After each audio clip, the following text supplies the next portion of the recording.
Hello everyone, I hope every one of you is having a great time. তোমরা নিশ্চয়ই বুঝতে পারছো যে আজকে আমরা ইংলিশ গ্রামারের খুব ইম্পর্ট্যান্ট একটা টপিক ডিগ্রি সম্পর্কে জানবো। তোমাদেরকে একটু বলে দিই যে মোটামুটি ডাব্লিউবি বোর্ডের ক্লাস 6 থেকে কিন্তু ডিগ্রি আমরা একটু একটু করে দেখতে শুরু করি। তারপর 8, 9, 10 এবং 11, 12-এ একটু অ্যাডভান্স লেভেলে আমরা ডিগ্রি দিয়ে বিভিন্ন ট্রান্সফরমেশন অফ সেন্টেন্সেস কিন্তু পাই বিভিন্ন কম্পিটিটিভ পরীক্ষাতে। তাছাড়াও ডে টু ডে স্পোকেন কমিউনিকেশনের ক্ষেত্রেও কিন্তু আমরা ডিগ্রির বিভিন্ন সেন্টেন্স ইউজ করতে পারি। তো তোমরা বুঝতেই পারছো মোটামুটি একটা গুরুত্বপূর্ণ টপিক। কিন্তু তোমাদেরকে একটু বলে দিই যে ডিগ্রি কিন্তু খুব একটা কঠিন টপিক নয়, অপেক্ষাকৃত একটু সহজ টপিক অন্যান্য অনেক গ্রামারের টপিকের থেকেও, ঠিক আছে? কিন্তু কিছু এক্সেপশনসের মধ্যে রয়েছে যেটা আমরা আজকের ক্লাসের শেষে কিন্তু তোমাদের সঙ্গে ডিসকাস করব। এবং এক্সেপশনগুলো না জানলে কিন্তু আমরা অনেক সময় অনেক কিছু মিস করে যাব ডিগ্রিটা কমপ্লিটলি জানতে, ঠিক আছে? তোমরা মাইনুটলি ক্লাসটা দেখো, সহজ চ্যাপ্টার হলেও কিছু ব্যাপার রয়েছে যেটা একটু জেনে নেওয়ার। আজকের ক্লাসটা কিন্তু আমরা একদম বেসিক লেভেল থেকে করব। তো তোমরা যারা ডিগ্রি সম্পর্কে একটু জানো তাদের জন্য কিন্তু আজকের ক্লাসটা নয়, ঠিক আছে? চলো আমরা ডিসকাশন শুরু করি। প্রথমেই আমরা একটু বুঝতে চেষ্টা করব যে ডিগ্রি শব্দটা দিয়ে আমরা ঠিক কী বোঝাতে চাই। একটা সহজ এক্সাম্পল দিলে তোমরা বুঝতে পারবে। ধরো আমি বললাম যে আজকে এখানকার টেম্পারেচার 40 ডিগ্রি সেলসিয়াস, মানে কি আজকে খুব গরম। আবার যদি আমি বলি আজকে এখানকার টেম্পারেচার 10 ডিগ্রি সেলসিয়াস, তাহলে কিন্তু আজকে ঠান্ডা। তাহলে এই 40 ডিগ্রি সেলসিয়াস বা 10 ডিগ্রি সেলসিয়াস এই সেন্টেন্সের মধ্যে কি কাজ করলো আমরা কিন্তু বুঝতে পারলাম এটা দিয়ে যে আজকের টেম্পারেচারটা কত বেশি বা কত কম, অর্থাৎ তারতম্য, তাই তো, পার্থক্য। ইংলিশ গ্রামারের ক্ষেত্রেও ডিগ্রি কিন্তু ঠিক এই কাজটাই করে, ঠিক আছে? একটা কোয়ালিটি, কোনো একটা নাউন বা প্রোনাউনের একটা কোয়ালিটি, অর্থাৎ কোনো একটা অ্যাডজেক্টিভ অন্য একটা নাউন বা প্রোনাউনের কোনো একটা অ্যাডজেক্টিভের থেকে কত বেশি বা কম বা তার একটা তারতম্য বা একটা তুলনা বোঝায়, ঠিক আছে? তাহলে ডিগ্রি কিন্তু হবে সবসময় অ্যাডজেক্টিভের, এটা একটু তোমরা মনে রাখবে। এবার চলো দু একটা এক্সাম্পল দিয়ে আমরা ব্যাপারটা বুঝে নিই। আমি বললাম রাম ইজ এ টল বয়, রাম একটা লম্বা ছেলে, তাই তো? তাহলে এই সেন্টেন্সের মতো অ্যাডজেক্টিভ কোথায় আছে? তোমরা নিশ্চয়ই জানো যে এটা হচ্ছে অ্যাডজেক্টিভ টল। তো দেখো তো এই যে টল কথাটা বললাম, এই টল, রাম যে টল বয়, এটা দিয়ে কি আমরা কারোর সঙ্গে কারোর তুলনা করছি? একদম কিন্তু কোনো তুলনা করছি না। তাহলে এখানে আমরা লেখা আছে নো কম্প্যারিজন। নো কম্প্যারিজন মানে কি? কোনো তুলনা না করা, ঠিক আছে? তাহলে এই ধরনের যে ডিগ্রি আমরা পাবো, যেখানে প্লেন একটা অ্যাডজেক্টিভ রয়েছে যেটা কারোর সঙ্গে কারোর তুলনা করছে না, তাকে আমরা বলবো পজিটিভ ডিগ্রি, ঠিক আছে? POSITIV স্পেলিংটা। আচ্ছা, সেকেন্ড সেন্টেন্সটা আমরা দেখি। রাম ইজ টলার দেন রবি, রাম রবির থেকে একটু বেশি লম্বা। তাহলে দেখো এখানে কিন্তু রামের সঙ্গে রবির উচ্চতার বা হাইটের আমরা একটা তুলনা করলাম। তাহলে এখানে আমরা নিয়ে এসেছি কি টলার, টলটা একটু চেঞ্জ করে আমরা টলার করলাম। এখানে কি লেখা আছে দেখো, comparison between two entities. Entities মানে দুটো জিনিস বা দুটো প্রাণী বা দুটো মানুষ, ঠিক আছে? তাহলে দুটো মানুষের মধ্যে আমরা এখানে হাইটের তুলনা করছি, তাই বলা আছে দুটো এন্টিটির মধ্যে তুলনা। তাহলে দুটো এন্টিটির মধ্যে যখন আমরা তুলনা করব তখন আমরা সেই ডিগ্রিটাকে কী বলবো? আমরা বলবো কম্প্যারেটিভ ডিগ্রি, ঠিক আছে? আর লাস্ট এক্সাম্পলটা আমরা দেখি। আমরা বলছি Ram is the tallest boy of the class, Ram ক্লাসের মধ্যে সব থেকে লম্বা ছেলে। তাহলে এখানে আসছে কি টলেস্ট। তাহলে এখানে কি লেখা আছে? কম্প্যারিজন অ্যামং অল, সবার মধ্যে তুলনা করা, একটা বিশেষ জায়গায় সবার মধ্যে তুলনা করা। এখানে জায়গাটা কোনটা? ক্লাসটা। তাহলে এই ক্লাসের মধ্যে আমরা কি দেখছি? রাম কিন্তু সব থেকে লম্বা ছেলে। আর আমরা গ্রামারের একটা নিয়ম শিখেছি যে জিনিস একটা হয়, রাম সব থেকে লম্বা ছেলে তো একজনই হতে পারে, তার ক্ষেত্রে আমরা দা বসাই না। তো দেখো টলেস্টের আগে কিন্তু দা বসেছে। আর এই যে টলেস্ট, সবার মধ্যে যখন তুলনা করে কাউকে একটা সব থেকে বেশি কিছু আমরা বলবো, তখন কিন্তু সেটা হয়ে যাবে সুপারলেটিভ ডিগ্রি, ঠিক আছে? তাহলে 3 রকম ডিগ্রি আমরা পাচ্ছি। পজিটিভ, যেখানে কোনো তুলনা করছি না আমরা; কম্প্যারেটিভ, যেখানে কিন্তু দুটো জিনিসের মধ্যে তুলনা করছি; আর সুপারলেটিভ, সবার মধ্যে তুলনা করছি। কিভাবে চেঞ্জ করা হয় ডিগ্রিগুলো দেখো। পজিটিভে ছিল টল, কম্প্যারেটিভে ছিল টলার, এবং সুপারলেটিভের ক্ষেত্রে হয়েছে টলেস্ট। তাহলে এইভাবে কিন্তু ডিগ্রি আমরা সেন্টেন্সে চেঞ্জ করতে পারি। এবার এই নিচের দিকটা একটু দেখে নাও তোমরা, কি লেখা আছে? মনোসিলেবিক ওয়ার্ডস। মনোসিলেবল বলতে আমরা কি বোঝাই? সিলেবল কথাটা তোমরা প্রত্যেকেই জানো। একটা শব্দ যখন আমরা উচ্চারণ করি তখন একসঙ্গে উচ্চারণ করছি একটা স্ট্রেচে, নাকি ভেঙে ভেঙে উচ্চারণ করছি, সেটাকেই কিন্তু আমরা সিলেবল বলি। ঠিক আছে, তাহলে দেখো, যদি কোনো শব্দ মনোসিলেবল মানে কি, এক, মনো মানে এক, ঠিক আছে, একবারে যদি কোনো শব্দ আমরা উচ্চারণ করি একটা স্ট্রেচে, তখন তাকে আমরা মনোসিলেবিক ওয়ার্ড বলবো। যেমন কি টল, হাই, বিগ, ঠিক আছে, এই শব্দগুলো। তাহলে এগুলো আমরা কীভাবে ট্রান্সফর্ম করি পজিটিভ থেকে কম্পারেটিভ এবং কম্পারেটিভ থেকে সুপারলেটিভে? দেখো, আমরা টলের সঙ্গে ইয়ার যোগ করে টলার করেছিলাম, সুপারলেটিভে কী করেছিলাম, টলের সঙ্গে ইএসটি যোগ করেছিলাম। তাহলে সেই ব্যাপারটাই এখানে লেখা আছে।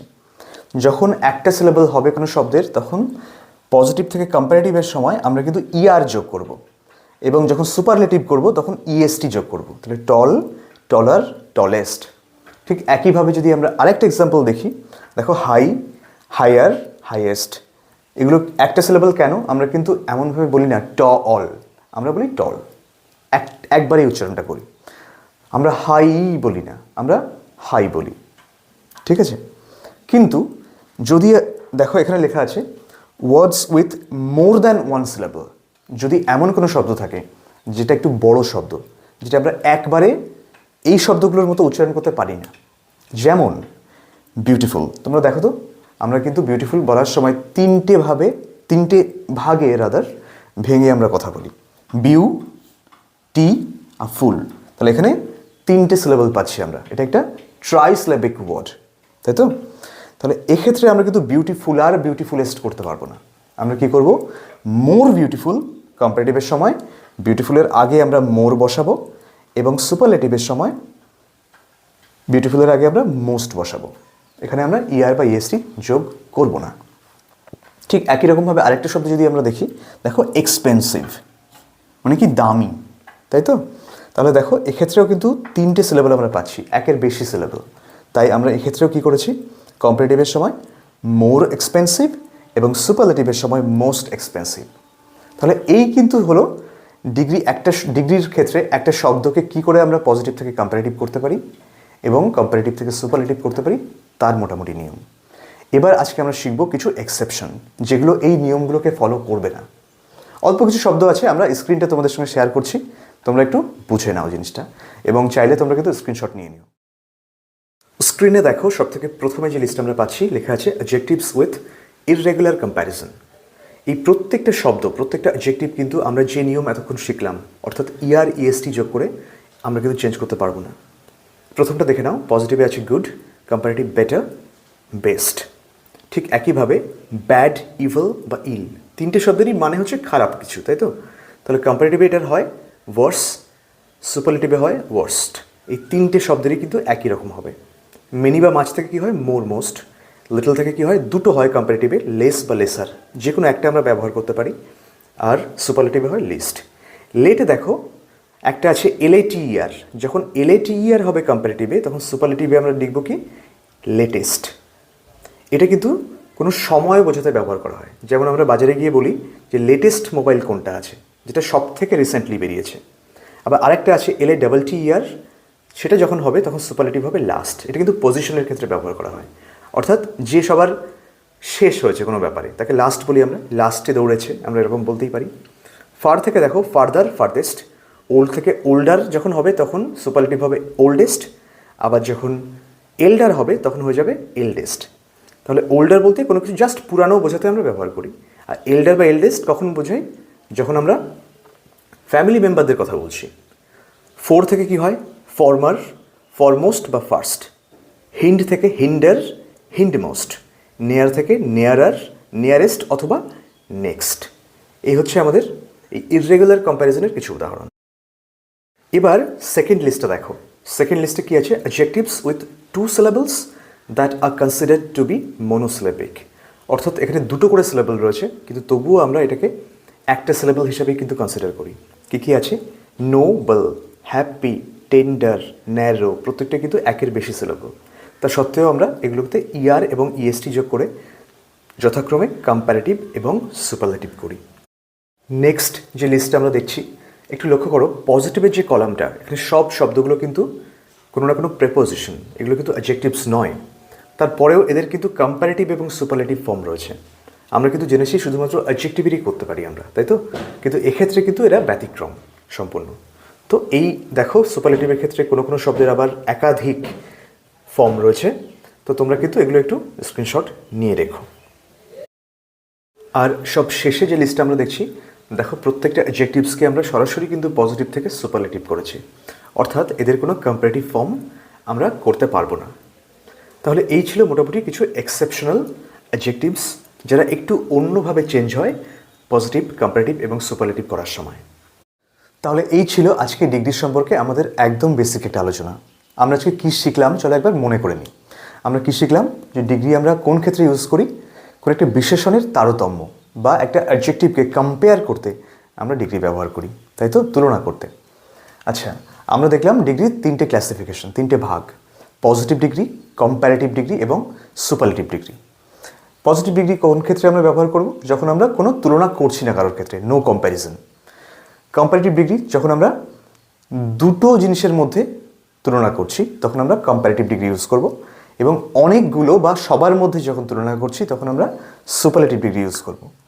এখন যখন পজিটিভ থেকে আমরা কোনো শব্দ যেটার একটা মাত্র সিলেবল রয়েছে তাকে কম্প্যারেটিভে নিয়ে আসছি, তখন আমরা কী করি, শব্দটার সঙ্গে ইআর যোগ করি, এবং সুপারলেটিভে আনার সময় ইএসটি যোগ করি, তাই তো?